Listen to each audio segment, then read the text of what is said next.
PTI की बात करूंगी। सबसे पहले मिस्टर इमरान खान और उनकी मिसेस को जो 17-17 साल के लिए तोशाखाना में सजा सुना दी गई है, ये प्लीज बताइए। बस वो बानी चेयरमैन जो हैं पीटीआई वो सज़ाओं के एतबार से तो मेरा ख़्याल है पाकिस्तान की तारीख़ के तमाम इससे पहले जो सियासी केसेस हुए, कैदें हुई, तमाम का रिकॉर्ड तोड़ रहे हैं अब तक। और मेरा ख़्याल है कोई वर्ल्ड रिकॉर्ड कायम करने जा रहे हैं वो सज़ाओं का। इससे पहले ग़ालिबन कुछ केसेस में उन्हें कुछ 14-14 साल कैद है, किसी में 7 साल है। ये तोशाखाना 2 का फ़ैसला आया जी। अदालत में जो है वो जेल में इसकी समाअत हुई है। और एक तो समाअत के दौरान बड़ा ड्रामाई मनाज़र जो हैं वो आपसे शेयर करते हैं पहले। उसके बाद ये मजमूई तौर पर 17 साल सज़ा है, 17-17 साल दोनों को। और 1 करोड़ 64 लाख के करीब जुर्माना है। ओह। अगर जुर्माना पे नहीं करेंगे तो फिर 6-6 माह सज़ा और भुगतना होगी। तो मेरा नहीं ख़्याल वो वाली 6 माह सज़ा इमरान खान, क्योंकि वो जुर्माना तो ज़िंदगी में कभी उन्होंने खुद थोड़ा ही पे किया है। तो वो तो किसी को कहना ही होता है उन्होंने। तो जो बनी गाला का खर्चा करते रहे, जो आज अडयाला का खर्चा उठा रहे हैं, तो वो जुर्माना भी पे कर देंगे। लेकिन उससे पहले 17 साल कैद है। ये तोशाखाना 2 है। अच्छा, जो सीनियर सहाफ़ी तज्ज़ियाकार मोहसिन बेग साहब हैं, उन्होंने एक ट्वीट कर दिया, ओह, क्या बताइए। अदालत जेल के अंदर अदालत की कार्रवाई पे। वो ट्वीट जो है ना वो बड़ा एक वायरल हो गया नहीं, वायरल तो अलग चीज़ है। वायरल तो कुछ भी हो जाता है या इस मुल्क प्रोमिनेंट में। हो गया, हम कह सकते हैं। भाई उसमें खबर है बहुत बड़ी। उसमें खबर है बहुत बड़ी। उसमें अजीबो-गरीब तरह की एक कहानी है और अजीबो-गरीब तरह के इमरान खान के अरेंजमेंट हैं और पीटीआई के अजीबो-गरीब तरह के अरेंजमेंट सामने आ गए हैं। वो कहते हैं कि समाअत हो रही है। ठीक है जी। और इस केस के हवाले से ज़ाहिर है कि ये आखिरी समाअत है, इसमें सज़ा सुनाई जानी है। अच्छा, उसके कुछ लवाज़िमात होते हैं कि जो मुल्ज़िम है, उसकी मौजूदगी ज़रूरी होती है और उसकी मौजूदगी ज़रूरी होती है और उसका जो लॉयर है, उसकी मौजूदगी भी ज़रूरी है और उसकी हाज़िरी लगती है। ठीक है जी। सबसे पहले ये हुआ कि जब समाअत शुरू हुई और ये मोअज़्ज़ज़ जज हैं बकौल मोहसिन बेग, जो लिखते हैं ट्वीट में, शाह अर्जुमंद ये अदालत पहुँचते हैं और केस के मरकज़ी मुल्ज़िम जो कि अब मुजरम बन चुके हैं, इमरान खान अहमद नियाज़ी को लाया गया। तो उसने बैठते ही कहा कि मेरी बेगम बुशरा बीबी किधर है? उसे भी लाओ। जब वो आ गईं, तो दोनों मियाँ-बीवी ने मुशावरत के बाद अदालती कार्रवाई का बायकॉट करने का ऐलान कर दिया कि हम आज की इस प्रोसीडिंग का बायकॉट करते हैं। उसके बाद ताहम कमरा अदालत से बाहर नहीं गए, बल्कि कमरे में अक़बी जो नशिस्तें हैं, पीछे जो उसी कोर्ट रूम में जो अक़बी नशिस्तें हैं, उन पर बैठ गए। मगर हैरत अंगेज़ तौर पर इस केस में उनके वकील ने आकर अपनी हाज़िरी लगा दी। अब वो बायकॉट कर रहे हैं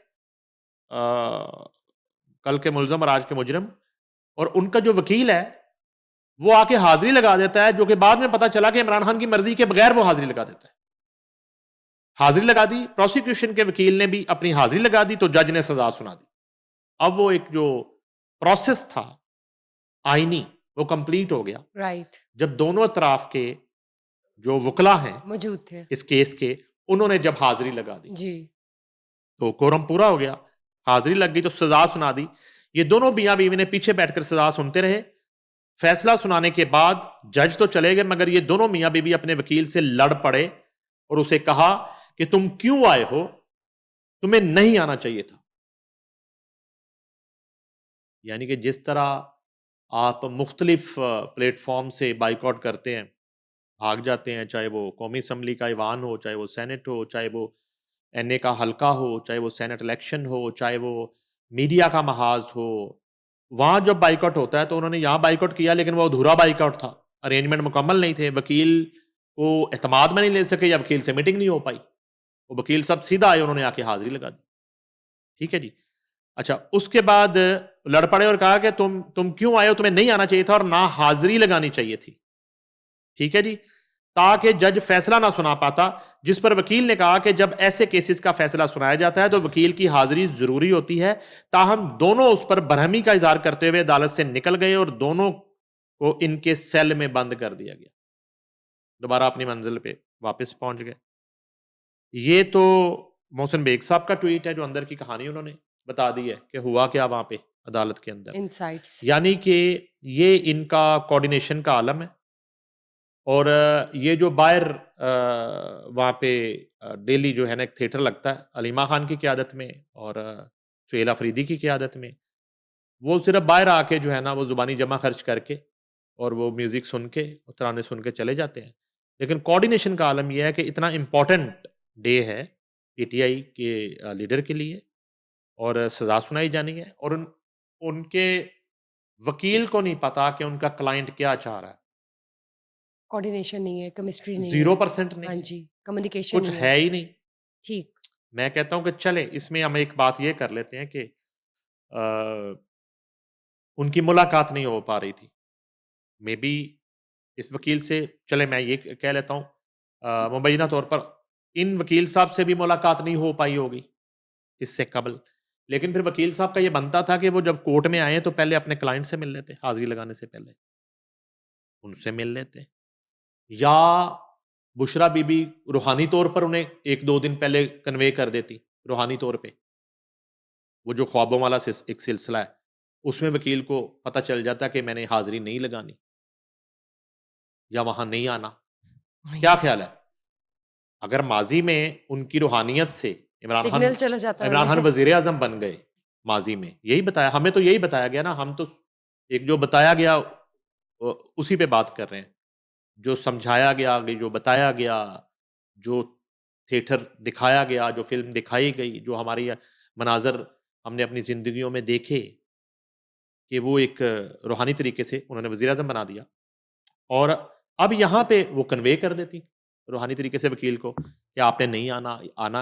अच्छा चलें, मैं कहता हूँ कि ये तमाम तर चीज़ें मिसअंडरस्टैंडिंग उनके यहाँ, राइट। उनके बकौल। तो जब वकील आए तो पहले अगर 2 मिनट के लिए वो अपने क्लाइंट से मिल लेते, जो कि एक आम एक्सरसाइज़ है कोर्ट केसेस में, एक मशावरत हो जाती। तो बिल्कुल, ये तो वो नहीं होना हुई। ज़रूरी अच्छा है। बहरहाल वो इसका बायकॉट करना चाह रहे थे, लेकिन वो उनके गले पड़ गई चीज़। और वो सिर्फ़ हाज़िरी लगाना था कि वो प्रोसेस कंप्लीट हो गया। तो मुअज़्ज़ज़ अदालत ने फैसला सुना सज़ा दिया। अब जी। जो है ना फैसला सुनाया जी, 14-14 साल कैद की दोनों मियाँ-बीवी को। 17 17-17 साल जी, मजमूई जी। तौर पे, मजमूई तौर पे 17-17 साल बताई गई है। और ये तोशाखाना 2 केस है। और बज़ाहिर यानी कि पीटीआई समझ रही थी कि तोशाखाना केस कोई केस ही नहीं है और उसमें जो है ना सज़ा होगी नहीं। बज़ाहिर तो वो ये समझ रहे थे। और जब तोशाखाना की बात करते थे, जो जो हमने इससे पहले बात की, जब इन्होंने पीटीआई ने बायकॉट किया कुछ बड़े एंकर्स का और शोज़ का, उसमें यही सवाल किया जाता था। और बजाय इस सवाल के जवाब देने के, बिल्कुल इस अदालती प्रोसीडिंग की तरह उन्होंने वहाँ से बायकॉट कर दिया कि हमने इसका जवाब देना ही नहीं। ठीक है? किसी दलील के साथ, किसी लॉजिक के साथ, पाकिस्तान के आइन के साथ और तोशाखाना के हवाले से इन्हीं की गालबन गवर्नमेंट में 2018 में जो कवानीन बने, जो एसओपीज़ बने, उसके मुताबिक ये सज़ा हुई है। आइनी और कानूनी जो तकाज़े हैं वो पूरे करते हुए ये सज़ा हुई है, राइट। जो इन्हीं को हुई है। और इन्हीं की हुकूमत में गालबन वो तोशाखाना का एक जो अपडेट आप कह लें पॉलिसी थी, वो बनी थी, मुरतब की गई थी। वो एक लंबी चौड़ी, वो मेरे पास मौजूद है, लेकिन वो उसमें काफ़ी वक़्त लग जाएगा उसको सारा पढ़ने में और सुनाने में। तो ये पीटीआई के लिए एक बुरी खबर है। लेकिन सर बाकी पीटीआई के मेंबर्स की बात करेंगे जो जी। 9 मई केस में इन्वॉल्व थे, उनको भी मज़ीद सज़ाएँ सुना दी गई जी, हैं। वो भी इससे 1 रोज़ कबल ही जो है ये सज़ाएँ हुई हैं। वो भी आप बता देते हैं जी। बिल्कुल अब लेकिन अभी तो इधर बुशरा बीबी और बानी चेयरमैन 9 मई के हवाले से उसका फैसला आना अभी बाकी है। पेंडिंग वो है। ट्रायल मेरा ख़्याल है अभी ठीक है। कंप्लीट नहीं है। लेकिन एक खत भी है, वो भी आपने वो बताना ख़त है। भी मैं बताता हूँ। जी, जी। अच्छा वो ये है जी, मिस के 9 मई जलाओ-घराओ के एक और मुकदमे का फैसला सुनाया गया जी। इसमें डॉक्टर यास्मीन राशिद, मियाँ महमूदुर रशीद, एजाज़ चौधरी, उमर सरफराज चीमा को 10-10 साल कैद की सज़ा सुनाई गई। ठीक, मज़ीद। जी। और अदालत ने शाह महमूद कुरैशी को GOR गेट तोड़ने के मुकदमे से बरी कर दिया। पहले भी उनको केसेस से रिलीज किया गया है। जी, जी। ठीक इसमें भी बरी कर दिया गया जी। यानी कि वो किसी जगह शाह महमूद कुरैशी की इन्वॉल्वमेंट नहीं पाई जा रही। ये पता नहीं इसके पीछे भी शाह साहब की रूहानियत है या कुछ और है। दौरान ट्रायल डॉक्टर यास्मीन राशिद समेत 21 मुल्ज़मान के हतमी बयानात कलमबंद किए गए। प्रोसिक्यूशन की जानब से 56 गवाहों को अदालत में पेश किया गया। ATC के जज मंजर अली गुल ने कोट लखपत जेल में केस का फैसला सुनाया। दौरान ट्रायल 4 मुल्ज़मान को इश्तिहारी करार दे दिया गया। थाना रेस कोर्स पुलिस ने मुकदमे का चालान पेश कर रखा है। ये हुआ। अब इसमें भी आप देखिए कि सिर्फ एक शख्सियत जो है गालिबन वाइस चेयरमैन है वो PTI के, और शाह महमूद कुरैशी, उनको तो बाइज्जत बरी कर दिया उनको गया। बरी कर दिया। जी, जी। और ये कमाल नहीं हो रहा? उनके बेटे को भी कमाल हो गालिबन, गया। नहीं, वो तो इस केस में होंगे ही नहीं ना, उनका जिक्र ही नहीं है। लेकिन बाकी केसेस वैसे में ये हम हाँ नाज़रीन को जी। दिखा रहे हैं कि लंबी लिस्ट है, मे बी इसमें नाम हो। तो ये जो है ना स्क्रीन पे आप दिखा रहे हैं, वो चल रही है जिन-जिन को इसमें 9 मई में सज़ाएँ हुई हैं। अच्छा जी, इसके साथ ही साथ कोट लखपत जेल में कैद PTI रहनुमा ने कहा अपने वकील के ज़रिए मीडिया को ख़त भी ये कहा गया। तो ये भी उनका राइट है, जहाँ हम उनके खिलाफ आने वाले फैसले वो शेयर कर रहे हैं। से खत में क्या ये लिखा है? खत भी शेयर कर देते हैं। ये खत जो है ना जी अपना, एक तो मुझे ये सारे मुश्तरका खत है, सारे इकट्ठे बैठ के लिखते हैं पता नहीं। शाह महमूद कुरैशी, यास्मीन राशिद, उमर सरफराज चीमा, जाज चौधरी और मियाँ महमूद रशीद ने ये खत लिखा। पहले ये होता था एक बंदा खत लिखता था बहुत सारे लोगों के नाम। अब ये बहुत सारे लोग मिलके इन्होंने मीडिया के नाम खत लिखा। कहते हैं गुज़िश्ता 3 साल 8 माह से पाकिस्तान शदीद बहरानों का शिकार है। हर मुहिब्बे वतन की जिम्मेदारी है कि वो मुल्क का सोचे और पुरअमन ज़राए से मकासद हासिल करे। हम कोट लखपत जेल में कैद PTI के मरकजी रहनुमा समझते हैं कि हर सतह पर गुफ्तो शनीद ही वाहिद हल है। गुफ्तो शनीद ही बिलअमूम पाकिस्तान को बिलखसूस तहरीक इंसाफ को बहरान से निकाल सकते हैं। बानी PTI ने तहरीक तहफ़्फ़ुज़ आइन को जिम्मेदारी दी है कि वो कौमी जमातों की मुशावरत से हल निकाले। वसी तर मुशावरत दर हकीकत मुज़ाकरात का दरवाज़ा है। महमूद अचकज़ई और अलामा राजा नासिर अब्बास से तवक्का करते हैं कि वो कौम की रहनुमाई करेंगे। कोट लखपत जेल में कैद रहनुमा ने वकील राना मुदस्सर उमर के जरिए खत भिजवा दिया। सो यानी कि ये लोग मुज़ाकरात करने के लिए तैयार हैं, टेबल टॉक करना चाहते हैं, बहुत अरसा पहले से। और मिस्टर इमरान खान की सपोर्ट, उनकी बैक या उनके ग्रीन सिग्नल के बगैर तो ये खत बाहर नहीं आना था। ये उनके बगैर ही आ रहा उनके बगैर है। है। एग्जैक्टली इमरान खान जो है ना, वो इस तरह के मुज़ाकरात, मुफाहमत, नॉट NRO इंटरेस्टेड। उस पे उनके हवाले से कभी इस तरह के जो है ना वो पैगाम अभी तक या इस तरह का सिग्नल नहीं आया। लेकिन ये जो रहनुमा है, ये तो इससे पहले भी कई खत लिख चुके हैं। यकीनन हमने हाँ, पहले भी पढ़ के सुनाए अब हुए तो हैं। अगले हाँ, खत में शायद ये यस। लिखें, लिखे जो खत तुझे वो तेरी याद में। तो अब ये लिखेंगे हम इतने खत लिख चुके हैं, किसी खत का जवाब ही दे दे।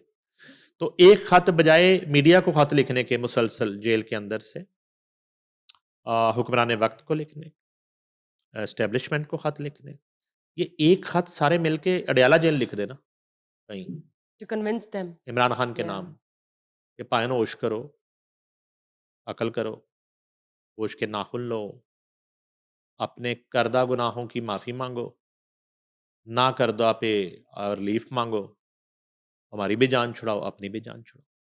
जो आसान सा एक सादा सा फॉर्मूला और तरीका है। सर, अगर आपको लगता है कि मुज़ाकरात के लिए अगर कंसर्न डिपार्टमेंट्स या रिस्पेक्टेड जो भी ऑपोजिट बनते हैं, अपोजिशन बनती है, वो मान जाती है, फॉर एग्जांपल मुज़ाकरात हो जाते हैं, तो क्या लगता है आपको फ्यूचर क्या हो सकता है हर PTI चीज़ का का? एक वक्त होता है। इसमें यह है कि वज़ीर आज़म पाकिस्तान ने खुद आके फ्लोर ऑन द हाउस उन्होंने अपनी तकरीर में ये कहा था कि हम PTI समेत हर जमात के साथ बात करने के लिए तैयार है, बैठने के लिए तैयार है, आइए बात करते हैं। तो अडयाला से ये पैगाम आया था कि हम इस हुकूमत के साथ बात नहीं करेंगे। ये तो ऑन द रिकॉर्ड बात है ना, आप निकाल लें अभी उनकी जी। स्पीच। तो ये एक मरतबा नहीं कई मरतबा कहा गया। मेरा ख्याल है आज भी हुकूमत जो है, वफाकी हुकूमत, मेरा नहीं ख्याल उन्हें कोई एतराज़ होगा बातचीत करने में। राइट, ये सारी हर्डल्स जो इनकी अपनी तरफ से है। देखिए ये सारे जमहूरी लोग हैं, ठीक है? ट्रू। सिर्फ ना एक जमहूरियत की जो रम्ज़ है ना, उसको सिर्फ समझने की ज़रूरत है। उसकी जो बुनियाद है उसको समझने की ज़रूरत है कि डेमोक्रेसी में कभी भी दरवाजे जो है ना वो बंद नहीं किए जाते और ना ही अपनी सियासत को, अपनी पार्टी को बंद गली में धकेला जाता। तो मेरा नहीं ख्याल कि अगर सीरियस एफर्ट होती है, हाँ, डिपेंड ये करता है कि जो लोग मुज़ाकरात करने की बात करते हैं, उन पर उनके पास मैंडेट कितना है? ऑलराइट। उनके पास फैसला साजी का अख्तियार कितना है कि वो जो भी टर्म एंड कंडीशन कभी भी आज, कल, परसों, तरसों जब भी टेबल पे बैठते हैं, मैं कितनी मर्तबा आपको वो वाकया सुना चुका हूँ। सदर पाकिस्तान आरफ अलवी से मैंने सवाल किया था, तो आरफ अलवी साहब ने मुझे कहा था कि मुल्क की तमाम जमातें टेबल टॉक के लिए, मुज़ाकरात के लिए, बातचीत के लिए, मफाहमत के लिए राज़ी हो जाती हैं। मेरा जो लीडर है, जिसका नाम इमरान खान है, वो नहीं मानता। ये मुझे उस वक़्त के सदर पाकिस्तान आरफ अलवी ने मुझे बताई, ये बात कही थी।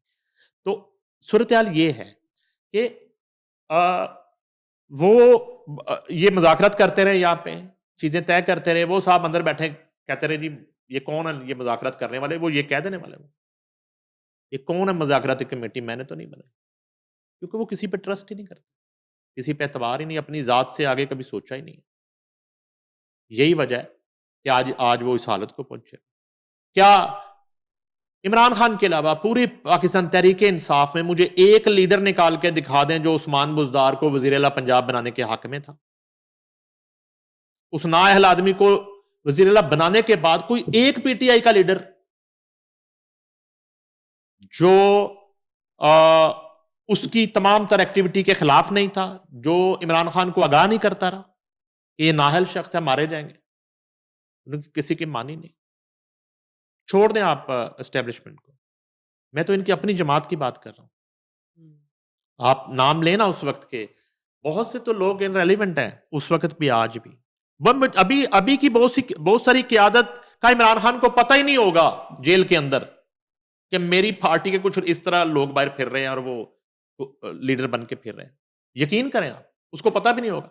पॉइंट। हाँ, जो रेलेवेंट लोग हैं, शाह महमूद कुरैशी ले लें, उस वक्त की मैं बात कर रहा हूँ, इनकी हुकूमत की। आप फवाद चौधरी ले लें, आप उसके बाद आ जाएं आरफ अलवी ले लें, आप अली जैदी, इमरान इस्माइल, उसके बाद एक दौर तक फैसल वाडा, उसके बाद इस तरह के बड़े नाम हैं। शुरू में जहांगीर खान तरीन, शुरू के कुछ ट्रू, अरसे में अलीम ट्रू, खान। तो ये सब लोग जो थे, क्रेडिबल, इन सारे नामों में से किसी को भी बना देते तो किसी को एतराज नहीं था, राइट, किसी को भी आप बना देते, लेकिन बिल्कुल दुरुस्त। वहां पे जिद की। और आज भी सूरत हाल ये है, ये जो मुज़ाकरात की बात होती है, मफाहमत की बात होती है, ये जो है ना सूरत हाल, ये इसी तरह की है।